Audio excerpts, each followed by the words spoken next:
Hello everyone, it's Nelson Lee with the Agape Lifecast update on Tropical Storm Beryl, an unfolding dangerous situation for the central and upper Texas Gulf Coast.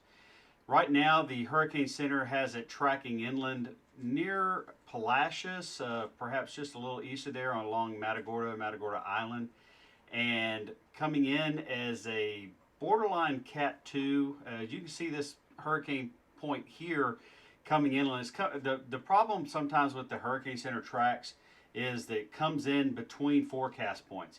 And this forecast point here, you can see on the screen, has it coming in at 85 miles an hour for this forecast point.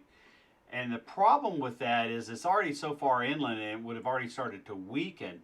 And they mentioned in their discussion that there's a good possibility that it will rapidly intensify and that it will be coming in as a Category 2, which means winds are going to be over 100 miles an hour sustained up to 110.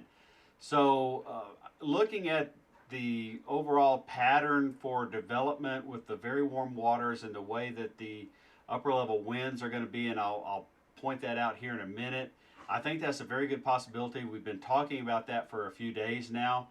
And so let's get to it. Right now, the location is at 25.9 north, 95.1 west. That's almost 200 miles south-southeast of Matagorda. It's to the southeast of Corpus by about 200 miles. Maximum sustained winds are 95 miles an hour, and the pressure is dropping very slowly. It's down to 992 millibars. The last pass of the recon had it, the pressure about steady. And if we look at the watches and warnings right now, we do have a hurricane warning in effect from Baffin Bay northward to San Luis Pass. I wouldn't expect any hurricane conditions down towards Corpus or anything like that. That's going to go well. The storm's going to go well north of you. Hurricane watch is in effect up to Galveston Island. A tropical storm warning is in effect from Baffin Bay to the mouth of the Rio Grande. Again, I wouldn't expect any tropical storm conditions down there, but that's where the warning is. And again, also a tropical storm warning is in effect from San Luis Pass up to Sabine Pass. There is a storm surge watch in effect from Baffin Bay to San Padre Island. And we have some storm surge warnings also in effect, and you can see those on the screen. So I want to take a look at those a little bit closer as we look at the impacts. But first of all, let's look at when the most likely arrival time of tropical storm force winds will be. And we can see they're going to be coming on the coast around sunset.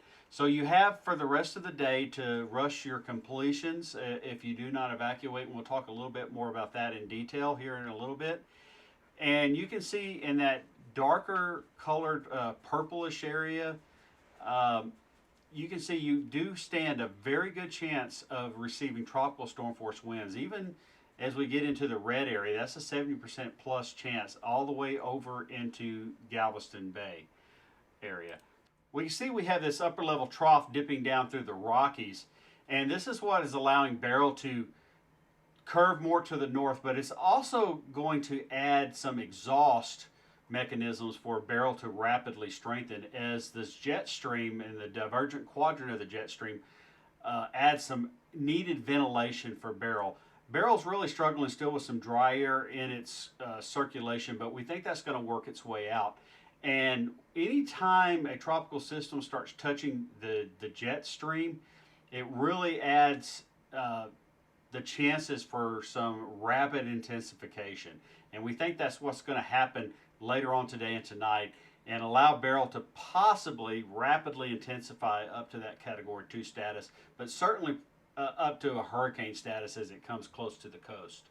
So as we look at what's going on with the infrared imagery, we can see we still are struggling with keeping a good, what's called a CDO, central dense overcast over Beryl.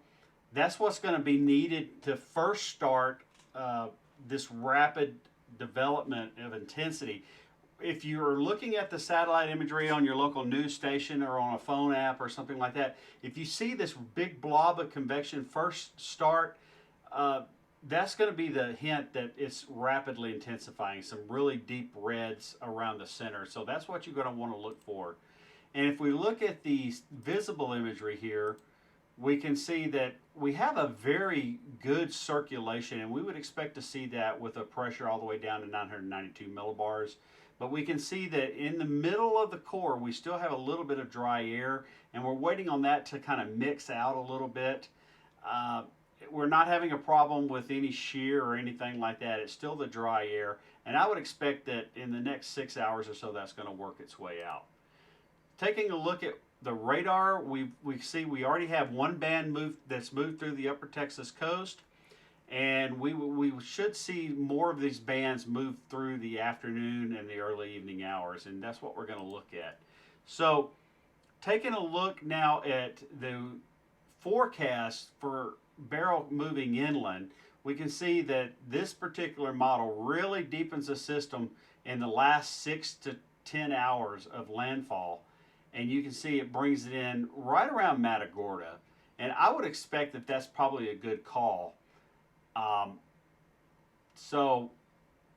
And as the system moves up towards the north, it's going to, of course, weaken as it moves over Matagorda County. But the thing you need to note, especially for my friends and family in Brazoria County, you're going to take the brunt, the dirty side of this system, especially those of you along the coast, the Lake Jackson area, Brazoria, Sweeney. You guys are going to take the brunt of this. So you definitely need to rush to completion. And we'll talk about exactly what you need to do here in a little bit. So as we move over and we look at the radar, we have one band that's moving through right now, but your constant rain should start around sunset, where we have the constant feeder bands moving in, and then the eye should make landfall sometime around early morning hours, and this may be a little fast, maybe around sunrise. And you can see you're going to be in that eye wall right around probably about 4 a.m. to 6 a.m. Those of you around Sweeney, Angleton, Lake Jackson, you're going to be in the right eye wall. You're going to be experiencing the worst part of this storm, especially if it rapidly intensifies into a Category 2. And we're going to talk about what you can be experiencing. And then the thing Beryl will gradually weaken as it moves towards the north. It'll move just over College Station or east of College Station, and weaken as it moves to the north. So what are we talking about total rainfall wise? Well, as the system moves to the north, all your heavy rains are going to be mostly at the track of the system and to the east of the track. So this particular model is putting down, 6 to 10 inches. Let's see if the GFS is in yet. The GFS is in, and it is putting down about the same. A swath of about 6 inches over western Brazoria County, eastern Matagorda County. And I would expect that's probably about right, 6 to 10 inches somewhere over Brazoria County, eastern Matagorda County, right where that eye wall is going to be. And if we move over, let's real quick take a gander at what it's calling for landfall now. So, yeah, it's still calling for landfall right around Matagorda. The GFS is. So, and you can see that swath of heaviest winds. If we look at the wind gusts right here, we're looking the swath of heaviest wind gusts right over western Brazoria County, central Brazoria County, and that's going to be early morning hours. So I would be anticipating the worst conditions starting sometime around midnight and finishing up right around sunrise. You can see that right there. For those of you perhaps from Pearland westward to about Bay City. All right, so let's look at the impacts of this system. And you can see this is the worst case scenario. This is by no means what you're going to get. This is something I drew up for the worst case scenario. You can see in this orange area, this is where you're probably going to get gusts over 50 miles an hour, if not sustained winds over 50. And with that, you're going to get isolated power outages to moderate coverage of power outages. And in the kind of darker purplish area, this is where you're probably going to have widespread power outages. I'm not saying you're going to lose power. You know your grid. You know if you lose power when a feather hits the line, or if you keep power regardless of what's going on. You know your grid better than I do. Uh, we didn't lose power during Ike down in Angleton. We kept power on the entire time because we were on the hospital grid. So that's just depends on how you are situated. In the red area, if this does intensify to a Category 2, you could see wind gusts higher than 100 miles an hour in this area. And it could even be, depending on how strong this intensifies, this could be actually even further inland. But I would imagine that as this thing is intensifying, even if it does intensify to a Category 2, those strongest wind gusts are going to be right along the coast. That's usually how this works. So I wouldn't anticipate this to be, as far as a windstorm, much more than something right along the coast, right along Lake Jackson, Sargent, maybe even Matagorda. And it's all going to depend on where exactly the storm makes landfall. And it's also going to depend on how big is the center. You could have a small center and a very small eye wall, or you could have a very large center and the eye wall could be covering a very large area. And so it's very dependent upon that. So let's look at this storm surge forecast. If we look at the peak storm surge right here, 4 to 6 foot. If this does intensify to a Category 2, we could see something much higher than that. And I do have a slide for that. Also, again, here are the rainfall totals. They're showing 8 to 12 inches isolated right along the coast. I would imagine that this over in this area here is probably a little overblown. It's probably going to be more to the right of the track. Like I said, again, over Brazoria County, Matagorda County, maybe up into Fort Bend County, maybe a little bit of Harris County. Here is the potential for flash flood risk.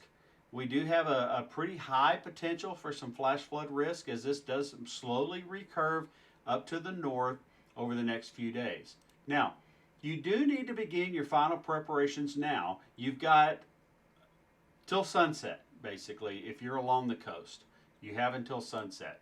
So you need to listen to your local officials, especially if you are in Matagorda, Brazoria counties, and you are in the coastal zone. I would consider evacuating if you are in that coastal evacuation zone. And if you do evacuate, you need to make sure you've turned your gas off. You need to make sure you've turned off everything that you need to turn off before you leave. If you are in any of these areas that would be impacted by the storm, you do need to fill up now. And if you've been instructed to evacuate, I'd ask you that you would evacuate, and you need to know what zone you're in, because honestly, I don't think this is the last threat for the season. The way things are shaping up, the way the high pressure is going to be setting up over the Tennessee Valley and the southeast, I do not believe that this is the last threat for the season. Doesn't mean that this is the last time you're going to be hit. It could be the last time, but I think we're going to be talking again about a possible threat along the Texas, Louisiana coastline again. So just a reminder, please don't drive through flooded roadways. You see it all the time, especially on Houston News, and you call these people idiots, but then we do it. So please don't do it. We again don't recommend you evacuating unless you're told to do so, unless you're in one of these zones.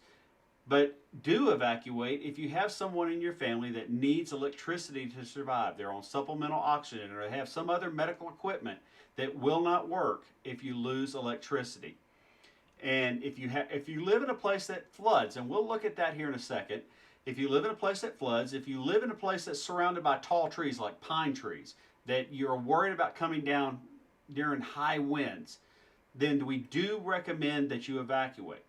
Other than that, wait until the storm is over. If you lose electricity and it looks like it's going to be a few days, then evacuate at that time, but make sure you clean out your refrigerator if you do that.